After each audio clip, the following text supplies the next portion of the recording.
Lecciones en el desierto, y con esto nos damos cuenta que la historia del pueblo de Israel, desde Egipto hasta la tierra prometida, es un cuadro de nuestra historia como cristianos. Siendo inconversos en Egipto, luego somos liberados, pero pasamos al desierto. Parece ser que en la mayoría de los casos,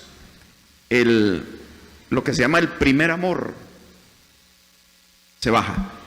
Aquel entusiasmo con el que empezamos la vida cristiana se baja, y entonces el cristiano pierde la motivación. Siempre sigue adelante, pero empieza a luchar con áreas de su vida, de la carne, y esto es el desierto. Puede ser que no pasemos por el desierto una vez, sino que varias veces. Pero Dios nos quiere llevar a una vida victoriosa. Ahora, en esta noche nos vamos a enfocar siempre en la parte, ya pasamos el Egipto, ahora estamos en la zona del desierto. Comenzamos a hablar la vez pasada sobre esto, sobre cómo Dios decidió meterlos al desierto, porque se los pudo haber llevado por un camino corto de Egipto a Canaán. Pero dice que Dios decidió llevárselos por otro lado. ¿Por qué? Los estaba entrenando para la guerra. Porque si hubieran visto la guerra, no estaban preparados para eso. Así como nosotros no estamos preparados para bendiciones. Siempre en las bendiciones va a haber batallas, va a haber guerras. Y si nosotros no hemos sido entrenados, más rápido nos vamos a desanimar. O sea, somos así de frágiles, que a pesar de que confiamos en Dios, a veces nos abruma las circunstancias, y el hecho de que quitamos los ojos de Dios es bastante fácil, y nos desanimamos y nos caemos. Entonces Dios tiene que entrenarnos. En esta ocasión quiero hablar sobre la guía de Dios a través del desierto, dentro del desierto, y nos vamos a enfocar a algo en especial que tiene que ver con la manera como Dios lo guiaba por medio de una nube y una columna de fuego. Ahora, la vida en el desierto no es fácil. O sea, los hebreos fueron liberados de Egipto y ellos tenían ilusiones, pero las cosas no salían conforme a sus ilusiones, eran diferentes. Quizás en tu adolescencia, en tu juventud tenías ciertas ilusiones, pero ya que viviste buen tiempo, te das cuenta que muchas cosas no las obtuviste como las deseabas o como las imaginabas. Así es la vida. Entonces ellos iban a entrar a un desierto donde necesitaban una dependencia, una guía diaria de Dios. Y aún con todo, ellos fracasaron en el desierto, porque precisamente sí podían ellos depender de Dios, pero no lo hicieron. No es fácil el desierto. Miren, cosas diferentes que Dios los hubiera puesto inmediatamente saliendo del Mar Rojo, les hubiera dado una ciudad de ensueño, y cada uno con su casa amueblada y su nombre escrito y sus camellos y sus ganados ahí bonitos, y jardines y oasis y toda cosa, felices. Pero no era el plan hacerlo así. Sí lo iban a obtener un día, pero las cosas no eran como ellos las habían imaginado. Imagínate que en tu vida no van a ser las cosas como has imaginado, pero no temas, porque Dios está contigo. Dios te va a ayudar en medio del desierto, pero ahí es donde se juegan las cosas.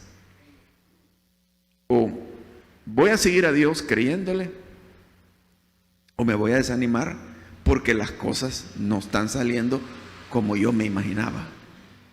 No temas. Si estás guiado por Dios, Dios te va a ayudar, te va a proteger y te va a proveer. Dios tenía que entrenarlos en el desierto. ¿Y por qué el desierto? Porque el desierto es tal que te hace necesitar de Dios. No hay ni comida, ni agua, ni animales, ni ciudades. Entonces necesitas de Dios a fuerza. Si les hubiera dado inmediatamente un país con todo ya puesto, amueblado, Fácilmente ellos hubieran dejado de depender de Dios y se hubieran dedicado a disfrutar de las cosas y hubieran olvidado a Dios fácilmente. La columna de fuego y de nube. En el día era una nube, una columna de nube, y en la noche era una columna de fuego. Iba delante del campamento de Israel, de los ejércitos de Israel, delante de ellos, hacia arriba. Entonces ellos iban siendo guiados por esa columna. Pero esta columna era más de lo que ellos podrían imaginarse. Era clave en la vida de ellos. ¿Por qué? Porque dice así: Jehová iba delante de ellos de día en una columna de nube. No es que él fuera la columna de nube, sino que él iba dentro de la columna para guiarlos por el camino. Ahora, aquí hemos de presuponer esto también. No de presuponer, sino que ya tenemos textos que lo mencionan. Era la columna de humo, de nube, pero en medio de ella iba Jehová como. En ocasiones la Biblia describe que era una figura física que iba ahí delante. O sea, Jehová materializado, el ángel de Jehová. En otras ocasiones nos dice que el ángel de Jehová que iba en la columna actuaba, derrotó a los egipcios, se volteó, dice, cuando iban cruzando el Mar Rojo, se volteó y arruinó los carros de los egipcios, se cayeron, tuvieron accidentes ahí, no pudieron avanzar y se vino el mar y los cubrió. Pero llama la atención cómo describe hasta físicamente movimientos físicos que va haciendo el ángel de Jehová ahí en la columna, literalmente. En la columna de nube iba para guiarlos por el camino, porque digamos Dios está en todas partes, pero aquí dice que iba en la columna. O sea, lo enfoca en un punto. O sea, porque iba físicamente ahí. Y de noche en una columna de fuego para alumbrarles, guiarles y alumbrarles, a fin de que anduviesen de día y de noche. Nunca se apartó de delante del pueblo la columna de nube de día, ni de noche la columna de fuego. Nunca. Eso nos está mostrando la fidelidad y el poderío de Dios. Dios no se olvida, Dios no se ha dormido, Dios no se ausenta. Y como dice en el libro de Isaías, no es que Dios se haya olvidado, sino que nuestras maldades han hecho una división entre Él y nosotros. Eso es el punto. No es Dios quien falla, somos nosotros que nos separamos de Él. Porque Dios está siempre. Y como dijo en Mateo, y aquí yo estoy con vosotros todos los días hasta el fin del mundo. Todos los días, y ahí está implícito todas las horas de ese día. Siempre. De día y de noche. Entonces la columna está representando a Dios. No que la columna es Dios, sino que lo representa a Él, porque Él está en medio de la columna. Lo digo porque el hombre es tan idólatra que que a alguien se le podría ocurrir hacer una columna, dibujar una columna o hacer una columna de oro y entonces empezar a adorar esa imagen. No es así. Entonces,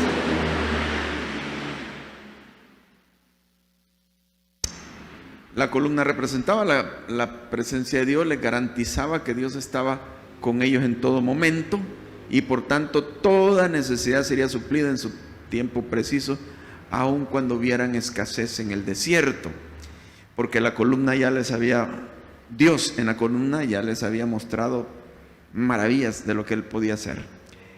Lástima que ellos dudaban, y a pesar de estar la columna ahí, protestaban, murmuraban y hacían todo tipo de cosas en su reacción carnal.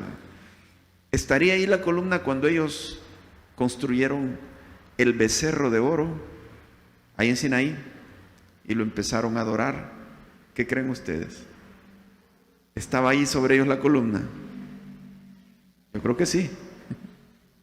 Y uno se pone, ¿cómo hicieron para empezar a hacer un becerro que lo iban a adorar y hasta orgías? Ahí estaba la columna. No la veían. O sea, no la volteaban a ver. Ya para ellos la columna de fuego se había hecho algo tan rutinario que ya no le ponían atención, ¿o no? No creen que, porque a mí me hubiera dado temor, vamos a hacer otro Dios, le estamos haciendo infiel y ahí está la columna de fuego. Y en el día, ahí está la nube. Y aquí nos va a ver que nosotros estamos haciendo un relajo en contra de Él. No nos da temor. Hubiera dado temor, pero no les dio temor. Y esto me hace pensar en cómo llega un momento en que los creyentes toman ya la presencia de Dios, la palabra de Dios como algo rutinario, como que no tuviera el valor que tiene. Y de ahí después nos andamos quejando de cosas malas que suceden. Aún cosas malas que suceden en el país, donde hay tanto evangélico. Y no se nota un cambio, una influencia de los evangélicos. No se nota influencia. Porque se ha dicho en las estadísticas que casi la mitad del país es evangélico. 37%, 40 y pico por ciento. Claro que aquí yo creo que en esa estadística se está tomando en cuenta gente que alguna vez aceptó a Cristo, pero no gente que se está congregando. Si a través de esta pandemia las iglesias se han vaciado, no totalmente, pero sí un buen porcentaje de creyentes se han despedazado. Y ha brotado lo que ya venía. O sea, algunos creyentes ya venían mal. Y aquí se ha evidenciado cómo estaba la vida de ellos.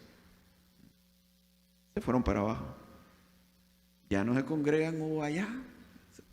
O sea, a raíz del temor al virus, comprendo que ha comenzado con un temor, se convirtió ese temor en una indiferencia, en una apatía.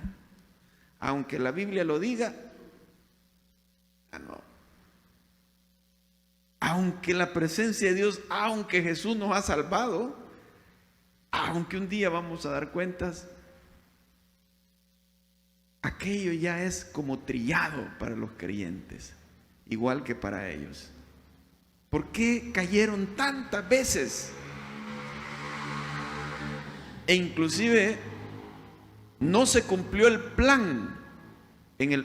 Dios había establecido el plan y ellos podrían haber entrado a la tierra prometida, pero tuvieron que vagar 40 largos años hasta que se murieran todos los que salieron de Egipto, todos, excepto Josué y Caleb. ¿Por qué tuvo que ser eso? Si ahí estaba la presencia de Dios con ellos, todos los días. Llegó un momento en que fue monótono, no les importó que estuviera la presencia de Dios ahí. Es terrible, hermano.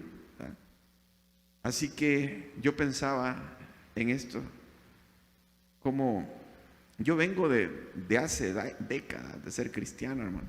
Me convertí en el 74. Viví el tiempo de guerra, los años 80. Las iglesias empezaron a crecer en medio de la guerra.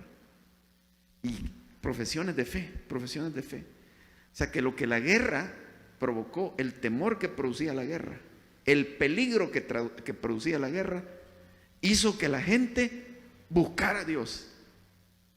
Y miren cómo es de paradójico que hoy que hay otra crisis, la gente no ha actuado así, ha actuado de otra manera, se ha ido. Yo me pregunto, ¿y qué pasó? Aquella generación de la guerra, los 80, Ahora ya están, claro, mayores. Pero la generación esta no ha actuado como aquella. Esta generación se ha desteñido toda en cuanto al Evangelio.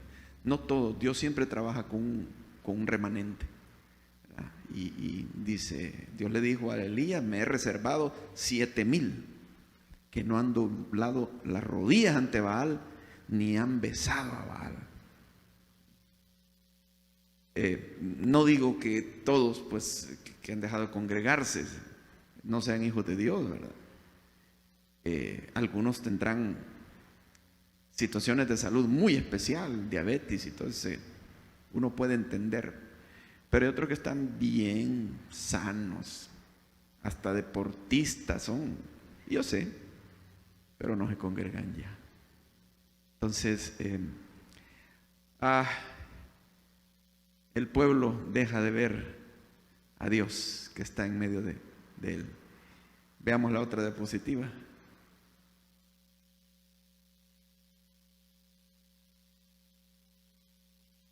La clave de todo esto, la anterior, la clave de todo esto era, fíjense la lógica, mirar la columna. Para eso está allí adelante del pueblo y está arriba, para que todos tengan la oportunidad de ver la columna. No está escondida, ahí está, al alcance de todos. ¿Qué tenían que hacer? Solo mirar la columna. Dice, si así lo hacían, estaban seguros, solo viendo la columna. De igual manera nosotros debemos de mantener nuestros ojos puestos en Cristo y en las cosas de arriba.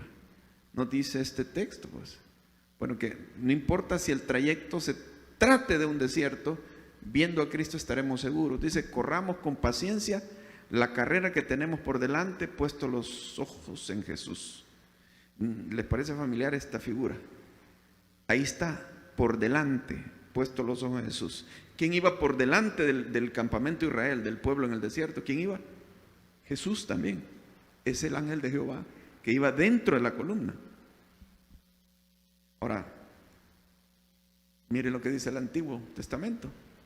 Mis ojos están siempre hacia Jehová. ¿Por qué? Porque Él sacará mis pies de la red.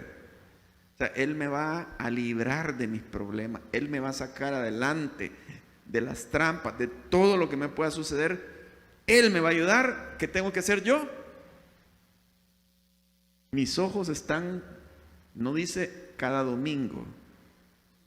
Todos los domingos en la mañana están hacia Jehová. Pero ya entre semana me olvido. Están siempre, así como el pueblo de Israel. Solo viéndolo. Pon tus ojos en Cristo. Siempre.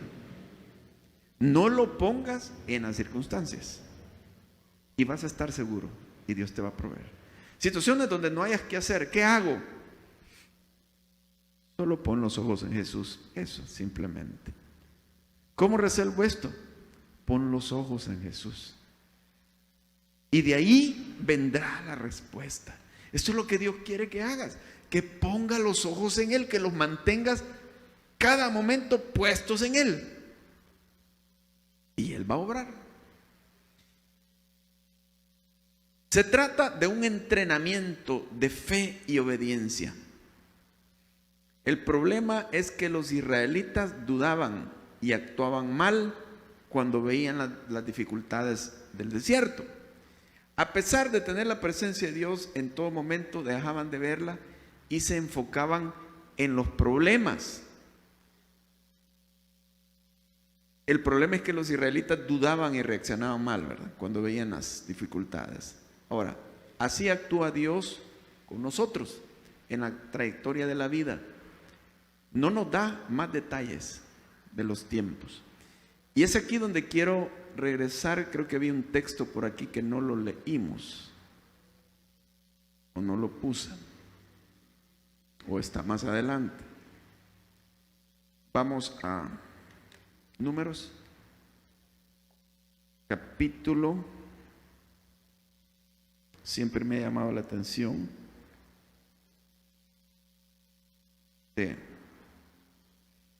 este pasaje, Números capítulo 9, versículo 17.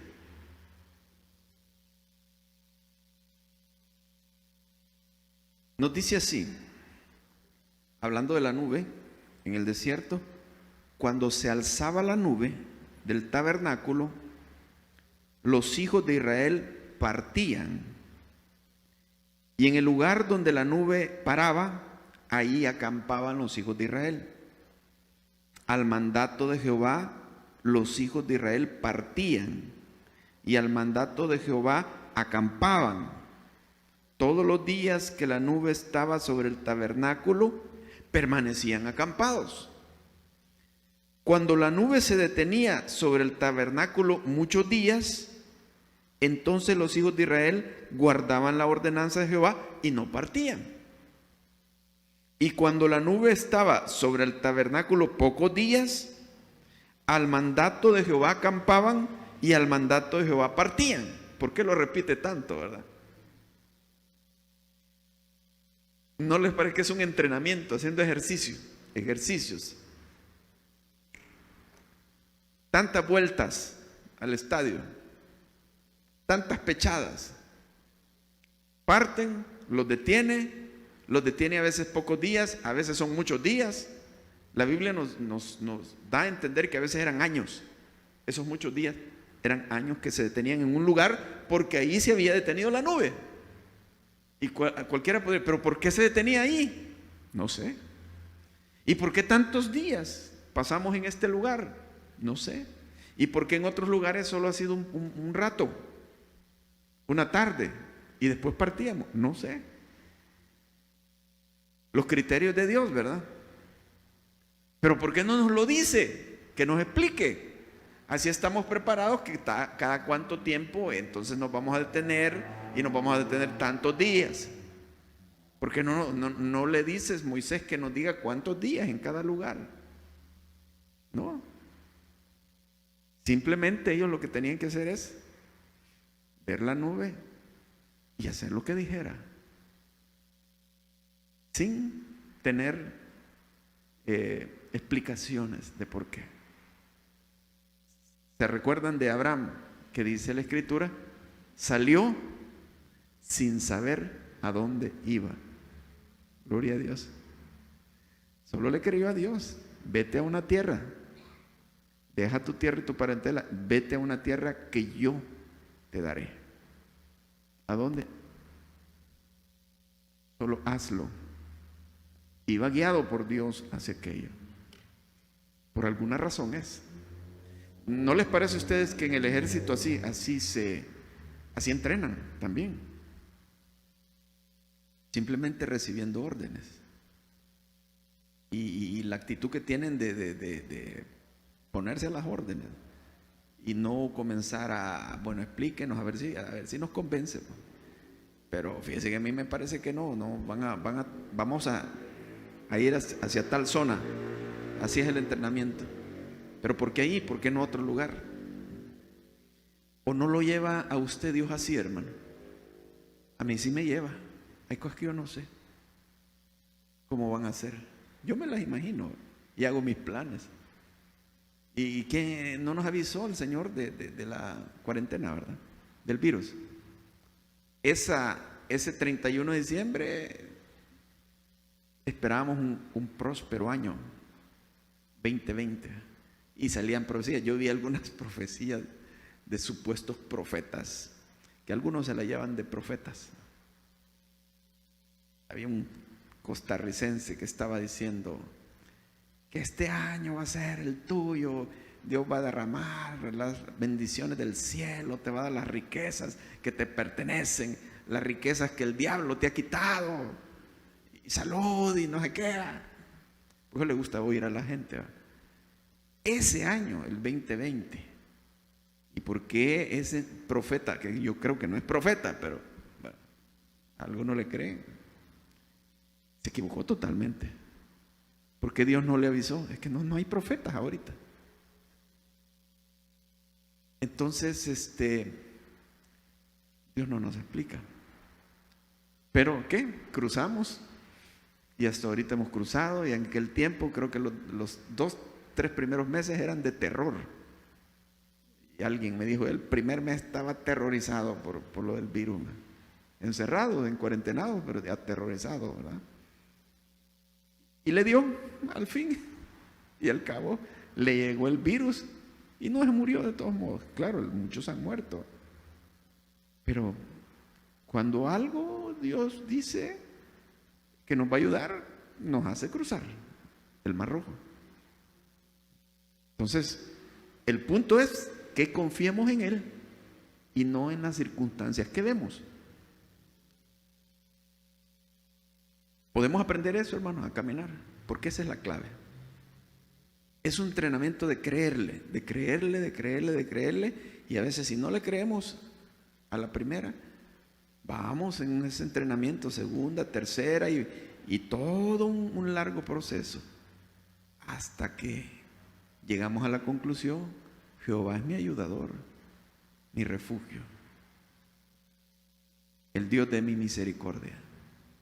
Y así nos muramos un día, confiando en Él, así como se morían los patriarcas, Abraham, Isaac, Jacob y otros, que sabían que ya estaba cerca su tiempo y profetizaban lo que venía. Y veían a Dios en su vejez, cosa que en su juventud fallaron tanto. Porque así somos los jóvenes, iba a decir.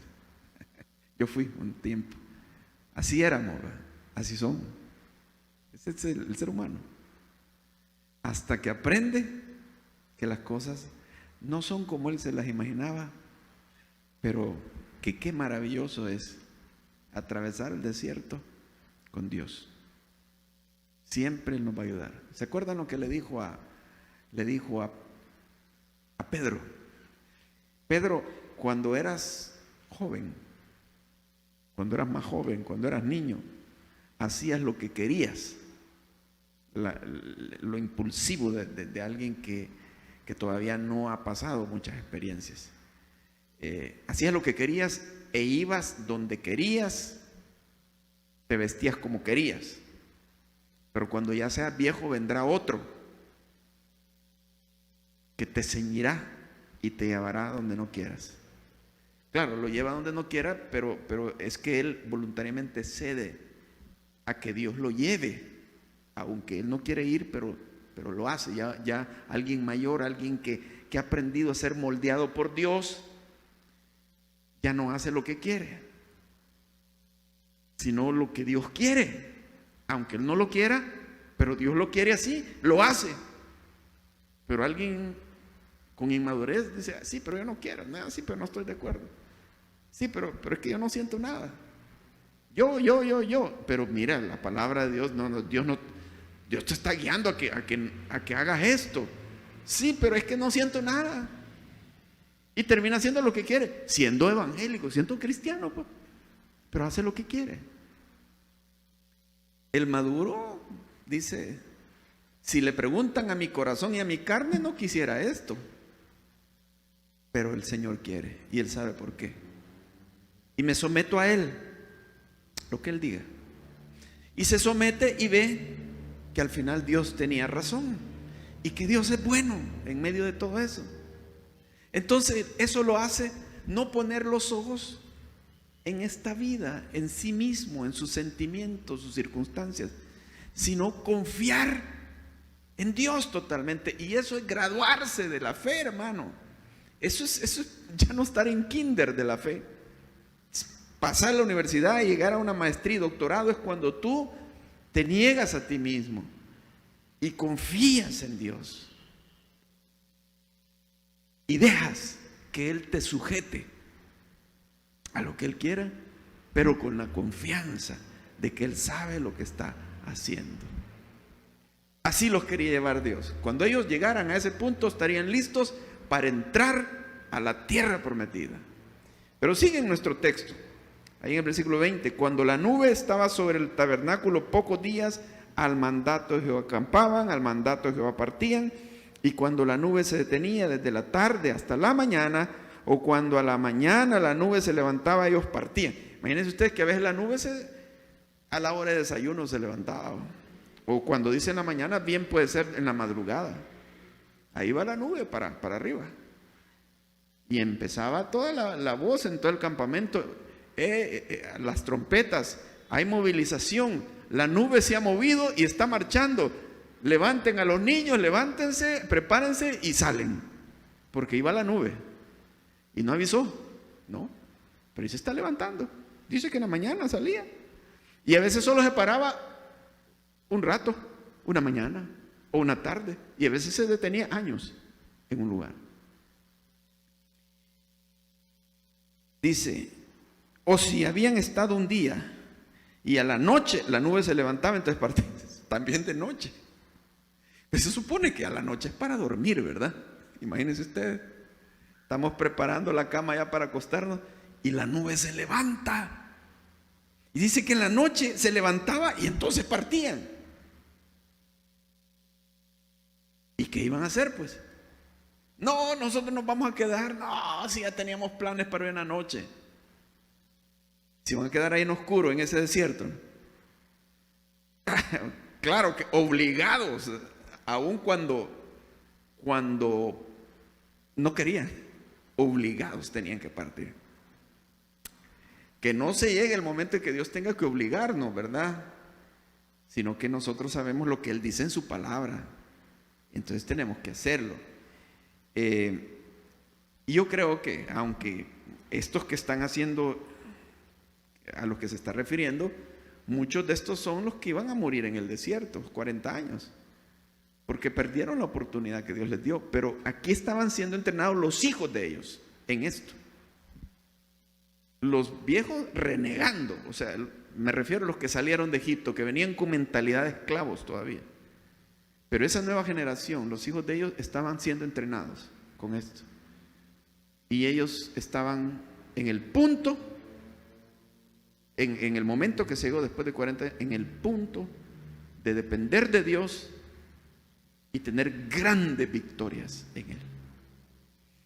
Entonces, o si 2 días, o un mes entero, o un año, mientras la nube se detenía sobre el tabernáculo, permanecieron sobre él, los hijos de Israel seguían acampados y no se movían, mas cuando ella se alzaba, ellos partían. Y sigue repitiendo y repitiendo y repitiendo lo mismo. Al mandato de Jehová acampaban y al mandato de Jehová partían, guardando la ordenanza de Jehová, como Jehová lo había dicho por medio de Moisés. Vaya, ¿qué más? Está claro. Entonces, hermanos, la vida de fe, la vida cristiana es una vida de fe, no de sentimientos. Tomamos las decisiones porque la nube se levanta y nos lleva por ahí. Dios dice que es allí. Si le preguntamos a nuestros sentimientos varían según las circunstancias. Así que las decisiones que tomamos muchas veces no es por sentimientos, sino por fe y obediencia. Así que somos salvos por fe, ¿verdad? ¿O te han dado algún papel que diga que tú eres salvo? Sí, la Biblia. Suficiente. No tienes una carta especial, sino que la Biblia. Tienes que creerlo. ¿Eres salvo por fe? Entonces, tu vida cristiana debe de ser por fe también.